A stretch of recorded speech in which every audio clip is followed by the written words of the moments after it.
История полна примеров высшего проявления мужества и самопожертвования во имя высокой цели. Это деяния привычных для нас королей и полководцев, которые ведут в бой народные массы. Но бывают моменты, когда массы сами ведут своих королей на поле брани народной. И тогда личные качества вождя не имеют принципиального значения. Достаточно просто иметь гражданскую позицию.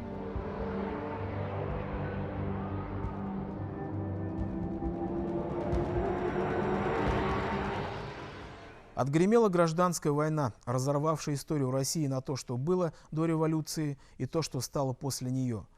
Победили, как известно, большевики, сумевшие сковать железными цепями коммунистической идеологии расползавшуюся империю. Победителей не судят, победители судят сами. 28 января 1924 года в представительство БАССР в Москве поступило обращение. Представителю Башреспублики в Москве, башкирского гражданина Сулеймана Мурзабулатова. Заявление. В конце августа 1923 года я в административном порядке был переведен на жительство в Москву. Я не считаю себя в чем-либо повинным перед правительством. В настоящее время как я сам, так и семья моя. Все слабы здоровьем. Часть семьи подвергается репрессиям, страдает в деревне. Часть же в Москве со мной нищенствует. Устроиться в Москве у меня нет соответствующего образования. Сим заявлением я прошу башпредставительства исходатайствовать перед высшими правительственными органами, разрешить мне вернуться в Башкирию. Московская ссылка, ну это даже смешно звучит. Почему? Потому что раньше, в царские времена, провинившихся обычно направляли в Сибирь на ссылку, а вот уже в советское время, после революции, особенно лидер башкирского движения, всегда направляли в Москву, где они иногда даже учились, занимали какие-то мелкие чиновничьи должности. И вот по этой традиции Сулейман Джангареевич тоже оказался в Москве. Но это, скорее всего, связано с его деятельностью в ходе башкирского повстанского движения 1920 года. Башкирский гражданин, как себя называл в прошении Мурзабулатов, получил разрешение вернуться на родину лишь через 2 года, в 1926 году. Полностью отойдя от политики, он работал в родных краях председателем сельского потребительского общества, однако вскоре был вновь арестован. Сулейман Шахин Гиреевич Мурзабулатов. Принятая дата рождения 6 октября 1890 года. По мнению его биографа Султанова, 15 апреля того же года. Место рождения – аул Лабзан, нынешнего Зианчуринского района Республики Башкортостан. Учился в сельской школе аула Чанким, 6-й Усерганской волости. Из автобиографии Мурзабулатова. Безысходная нужда меня заставила отправляться на летние каникулы в киргизские степи, где в течение лета, учительствуя, добывал себе скудные средства. Я, несмотря на то, что воспитывался в школе старого типа, где преподавалась только схоластика, всеми мерами старался понять новое течение, сделаться новым человеком. Новым человеком Мурзабулатов сделался на фронте Первой мировой войны, когда, как он пишет, среди солдат постепенно развивается политическая пропаганда, проповедуемая представителями социалистических партий. Ко времени февральской революции он уже был законченным социалистом. Он проникся большевистскими идеями, и считается, что он в 18 году вступил в ряды коммунистической партии. Оны Петроградтан кайтаралар, оны гына түгел, байтак партия кешеләрен үзләренең туган ерендә партия идеяларын үткәреп, октябрь революциясын әзерләргә дип. Моны Ырымбур губернаһына, үзенең губернаһына кайтаралар. Шуннан инде уның Кызыл армия сафтарында көрәше башлана. В 1918 году Мурзабулатов вступает в ряды Красной гвардии, которая сражается с казаками и белогвардейским башкирским корпусом под Орском и Актюбинском. Лениндің, онан Сталиндің қол қойып төҙөгән документтар буенча бит инде әйтелә, бөтә милләттәргә үҙаллылык биреләсәк дип.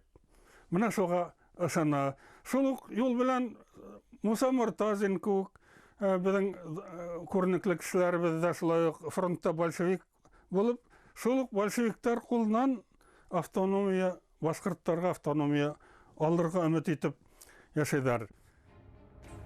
Из текста заявления в представительство БССР в Москве. Если взглянуть на историю Красной гвардии, то не будет ошибкой, если скажу, что первым кандидатом на звание гвардейца среди башкирской нации являюсь я. В словах Сулеймана Мурзабулатова была большая доля истины. В рядах Красной гвардии в 1918 году были единицы башкир, так как подавляющее их большинство сражалось на стороне белых. Нетипичное начало его политической деятельности наложило свой отпечаток на всю его оставшуюся жизнь. Он вступил в борьбу как сторонник советской власти, а закончил как ее злейший враг. В марте 1919 года между Центральной советской властью и башкирским правительством было подписано соглашение о советской автономии Башкортостана. Затем началось наступление Колчака на Восточном фронте. Башкирское правительство эвакуировалось в город Саранск. В этот момент Мурзабулатов, находившийся на лечении в Самаре, был приглашен на службу в правительство Советской Башкирии, Башревком.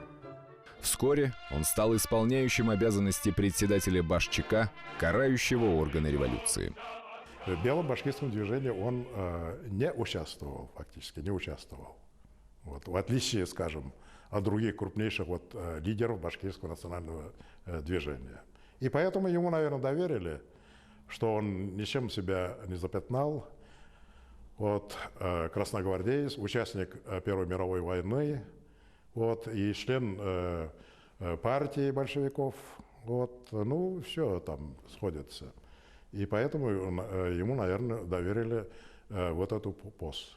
И поэтому, поскольку большевики его назначили исполняющим обязанности председателя, Башревком с недоверием к нему относился. Если обратиться к истории органа, боровшегося в Башкирии с контрреволюцией, писал Мурзабулатов, то лицом, заложившим первый фундамент его, являюсь я. Это, по всей вероятности, было правдой, но бразды правления в Башчика и в башкирском обкоме партии вскоре оказались в руках группы большевиков, нигилистически настроенных по отношению к самоопределению башкирского народа в частности и к национальному вопросу в целом. Им противостояли сторонники подлинной автономии Башкирии, валидовцы, которые преобладали в правительстве республики, Башревкоме. В республике фактически установилось двоевластие. 14 января 1920 года председатель башкирского правительства Харис Юмагулов на экстренном заседании Башревкома заявляет о существовании в республике заговора, цель которого – переворот и ликвидация автономии. Интриги, они имели место, это безусловно. И со стороны партийных посланцев, мы знаем, это прежде всего Самойлов, Артем Сергеев и с их стороны, и со стороны, тем более, эти задействованы были Шамигулов, Измайлов, Тагиров и другие. И притом Москву без конца информировали, что Башревком, члены Башревком ведут контрреволюционную политику, сепаратистскую политику. Там они засыпали этими жалобами, бумагами. Шамигулов өзінің хуңынан язған, автобиографияларында язған өзінің хатиралары бойынша айта, мен Башқұртстанда октябрь перевороты яһарга әзерләндем. 16 января ликвидаторы автономии во главе с Гали Шамигуловым были арестованы. Гали Шамигулов родился в Стерлитамаке, член РСДРП с 1910 года, командир башкиро-татарского отряда Красной гвардии в Оренбуржье. В 1918 году заместитель председателя Оренбургского губревкома. В числе арестованных оказался и Мурзабулатов, что доказывает его непричастность к деятельности валидовцев. Он как никогда остро почувствовал себя чужим среди своих и своим среди чужих. Сулейман Мурзабулатов Ахмадзаки Валидига язып бергән аңлатмаһында нык әйтә. Мен аңланым Шамигуловтың һәм улар яклы кешеләрнең кем икәнлеген анасында төрмәлә бергә утырганда. Шамиғыловтың кім екенін аңланым, олардың партиялық комитетінің нендей юнәліс алып барғанын. О том, что его опасения не были беспочвенными, доказывает тот факт, что по воспоминаниям нового уполномоченного ЦК РКПБ Мостовенко, Шамигулов впоследствии говорил: «Если бы не сомнения на этот счет Центра, то в сущности все было готово, и ребята, что называется, рвались арестовывать башревкомовцев и тем покончить с игрой в автономную республику». Январский конфликт в Башкирии был временно улажен. Валидова и Юмагулова отзывают в Москву под негласный присмотр. А чтобы успокоить башкирские массы, взволнованные отъездом своих лидеров, председатель ВЧК Феликс Дзержинский заявляет, что центральные власти с должным вниманием и уважением относились и будут относиться к независимой Башкирии. Однако на деле центральная власть уже готовила проект нового правового статуса Башкортостана. 19 мая 1920 года был опубликован давно готовившийся декрет о государственном устройстве БССР, низводивший самостоятельность республики до уровня типовой области РСФСР. Теперь стало ясно, что Валидов и Юмагулов только затем и были вызваны в Центр, чтобы стать заложниками в момент оглашения нового декрета. Заки Валидов же по существу был изолирован. Он так и не сумел же обратно, конечно, он потом вернулся. Это март, апрель и так далее, он здесь находился. Потом опять был отозван, и потом он вообще после этого не увидел свою республику и так далее, созданную им самим. 25 июля 1920 года в Стерлитамаке, тогдашней столице республики, открылся первый всебашкирский съезд Советов, который должен был определить будущее Башкирии. Уже само слово «всебашкирский» являлось насмешкой над съездом, ибо в его работе не участвовало ни одного представителя коренного населения республики. Это был съезд победителей. Победителей Валидова и его соратников. Съезд осудил старый состав Башревкома как антинародный. На первом съезде всебашкирском председателем и Башсынк, и Башсык был избран Гали Шамигулов. Вот представляете, человек выступает против самоопределения. Он яро выступал против самоопределения, против создания Башкирской автономной республики. И этот человек оказывается во главе этой республики. Но это же нонсенс, понимаете? Это вообще такое противоречие. Недальновидный был шаг со стороны местных коммунистов. И он действительно наломал немало дров, особенно по земельному вопросу. Он не учитывал интересы башкир. Началось наступление на башкирские земли, под прикрытием претворения в жизнь известного декрета о земле, который фактически лишил башкир вотчинного права. Большевики опасались открытого мятежа против советской власти. В Белебее была расквартирована 13-тысячная группировка башкирских войск. Однако члены упраздненного Башревкома не рискнули призвать ее к восстанию. Тогда восстал сам народ. Романтики федерализма, мечтавшие о Соединенных Штатах России, давно покинули этот мир. Фанатики типа Валидова притворили этот идеал в жизнь. После фанатиков и романтиков, согласно известной сентенции Бисмарка, приходят негодяи. И вот, после ликвидации Валидовского Башревкома во главе Башкирской республики встали нигилисты-ликвидаторы этой самой республики. Из автобиографии Мурзабулатова. Власть переходит к шамигуловцам. Я во время этих событий находился в качестве уполномоченного Башревкома и Башчика в Тамьян-Катайском кантоне. Вследствие неодобрения тактики Шамигулова не нашел нужным работать под его диктатурой. С другой стороны, и при желании нельзя было вернуться в Стерлитамак, ибо по всей Башкирии царствовал произвол, арестовывали и расстреливали сторонников прежнего правительства. Свободолюбивый башкирский народ не мог перенести спокойно такую жестокую диктатуру и, учитывая гибельность восстания для него же самого, решил умереть, чем жить презренным в осуществлении коммунизма. Предвидя то, что народ идет на верную гибель, я, желая устранить народ от нее, явился к партизанам, ибо если бы не я, то нашлись бы авантюристы, желающие использовать массу в контрреволюционных замыслах. На подавление восстания в Башкирию были брошены войска, которые беспощадно расправлялись с мирным населением. Из автобиографии Мурзабулатова. Правительство не хотело считаться с желанием и требованием народа, не держало примирительную политику, не хотело узнать причин, заставивших массу восстать против него, а посылало только войска, которые задались целью уничтожения башкир. Фактически, значит, к лету, даже вот июле, августе, особых брожений не было там в Бурзян-Торговском кантоне. Об этом пишет и Шагид Худайбердин, который находился там. Но, тем не менее, слухи распространялись. Просто слухи.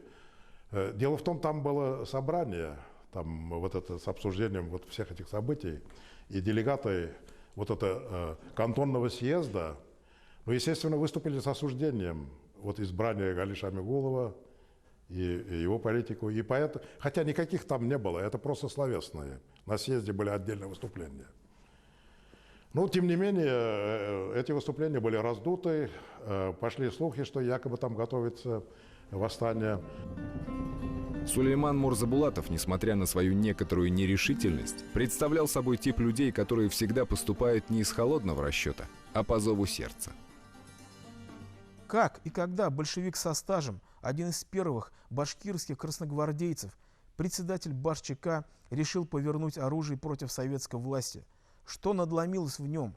Почему он принял решение встать в один строй с теми, против которых не так давно сражался на фронтах гражданской войны, отрезая себе путь к тем, кого считал товарищами? Почему он вновь стал чужим среди своих? В борьбе с так называемой контрреволюцией прославился Владислав Поленов, назначенный уполномоченным башобкома партии Башцик и БашЧК по подавлению восстания. Шагид Худайбердин, занимавший тогда пост председателя Бурзян-Тагауровского ревкома, писал: «Военный совет, созданный Поленовым, становится во главе кантона и открывает беспощадную резню башкир».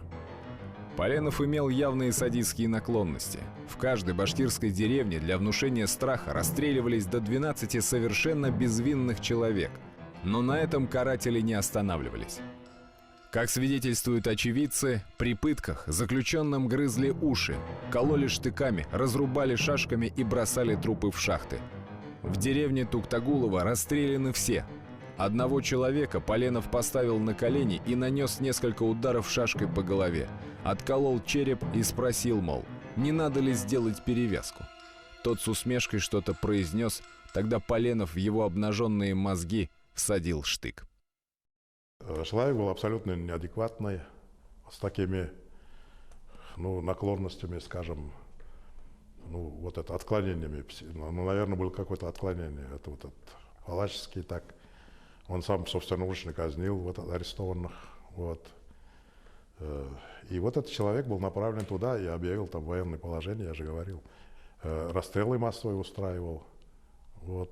Только после этого же массовое восстание началось, повстанческое движение. Мурзабулатов был чужим среди своих для соплеменников, национал-автономистов валидовского призыва. Был он и своим среди чужих, большевиков-нигилистов, ликвидаторов-шамигуловцев. И только среди повстанцев 1920 года он стал, наконец, своим среди своих.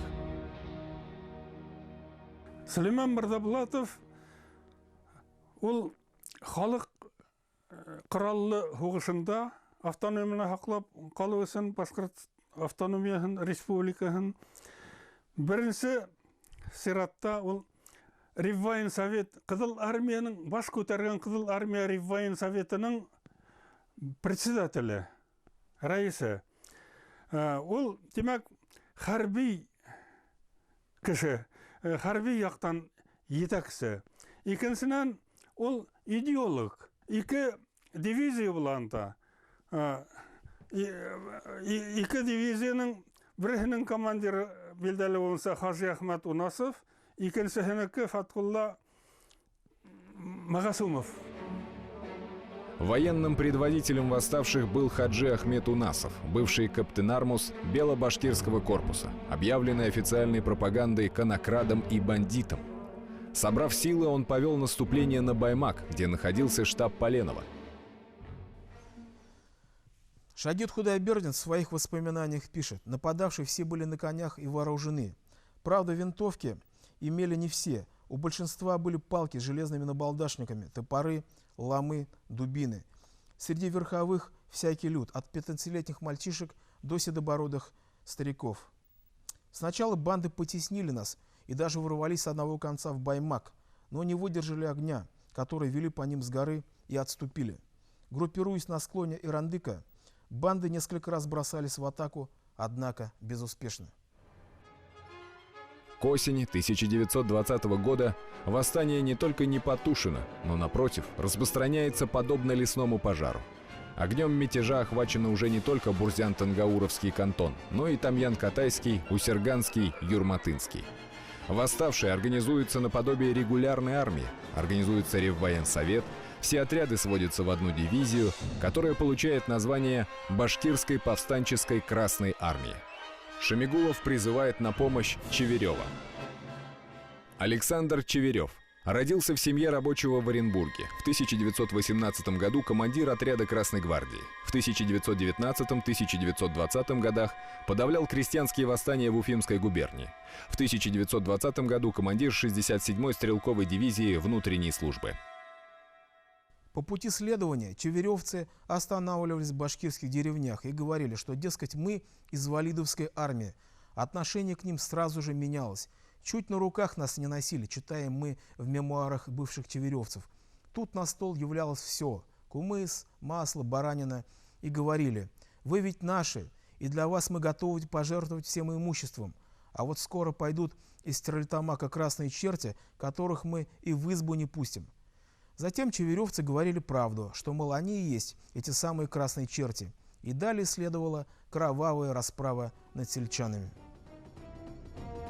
В октябре 1920 года повстанческая башкирская Красная армия повела наступление на Белорецк, Баймак и Стерлитамак. К башкирам присоединяются русские и казачьи отряды Выдрина, Ланина, Косарева. Видя, что жестокости только озлобляют население, уполномоченный ЦК РКПБ Мостовенко приходит к мысли о необходимости переговоров с лидером движения Сулейманом Мурзабулатовым. К этой мысли приходят и другие московские представители, так как анализ ситуации подводит их к выводу, что первопричиной восстания является откровенная башкирофобия и террористические методы управления, избранные Шамигуловым и его подельниками. Так начальник политуправления обкома партии Голодович писал: анализируя все данные, пришел к заключению, что поводом башкирской махновщины является фактически наш башкирский политический центр, который после валидовщины не сумел энергично повести в широком масштабе агитацию и пропаганду и очень нетактично поступал в своей работе. Например, ко мне приезжают с докладом из Бурзян-Тангауровского кантона и доносят, что в селе Баймак есть уполномоченный обкома и башчика некий Поленов, который без суда и следствия расстреливает людей налево и направо. Очень грубый и нетактичный малый. Тамбов өлкәһендә бик зур хәрби хәрәкәт восстание Антонов баш күтәрү. Уның 50 меңлек армияһы була. Бұл Совет хөкүмәтенә нык куркыныч тудыра. Шул ук вакытта Алтай халкының зур баш күтәрү восстаниеһы, унда кораллы баш күтәрү һәм һугыш бара. Менә шул көнбайышта Антонов хәрәкәте, көнсыгышта Алтай халкының хәрәкәте һәм урталыкта бында Башкортстанда бөтә кантондарда ялкын, баш күтәрү ялкыны. Бұл восстаниене кораллы көч белән Совет хөкүмәте еңә алмай. Шуңа күрә мәҗбүр була һөйләшүләр башларга. Между повстанцами и правительственными органами было заключено соглашение, по которому всем участникам восстания была объявлена амнистия. Факт небывалый в практике большевиков. В то время как Антоновское восстание на Тамбовщине было потоплено в крови, восстание 1920 года в Малой Башкирии имело совсем иной исход. В чем причина этого? Ахмед Заки Валидиді қайтару деген талап қына қабыл қылынмай.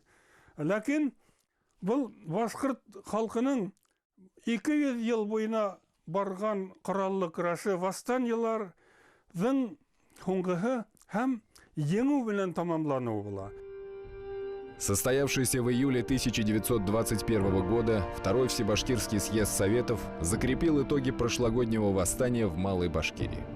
Главой правительства Совета народных комиссаров стал бывший валидовец Мулаян Халиков, а председателем Башцика стал вчерашний колчаковец Муса Муртазин. Гали Шамигулов был отстранен от должности и удален из Башкортостана. А что было далее с Сулейманом Мурзабулатовым? Сулейман Мурзабулатов, руководитель народного восстания в Малой Башкирии в 1920 году. В 1929 году был арестован по обвинению в султангалеевщине. Умер в 1931 в Бутырской тюрьме. В 1920 году Башкирская республика выдержала испытания Шамигуловщины и Поленовщины, выдержала страшный натиск со стороны тех, кто мечтал стереть ее с политической карты России. Сегодняшний день республики щедро оплачен кровью ее народа и тех его представителей, которые имели мужество следовать велению своего сердца и долгу гражданина. Одним из них был Сулейман Мурзабулатов.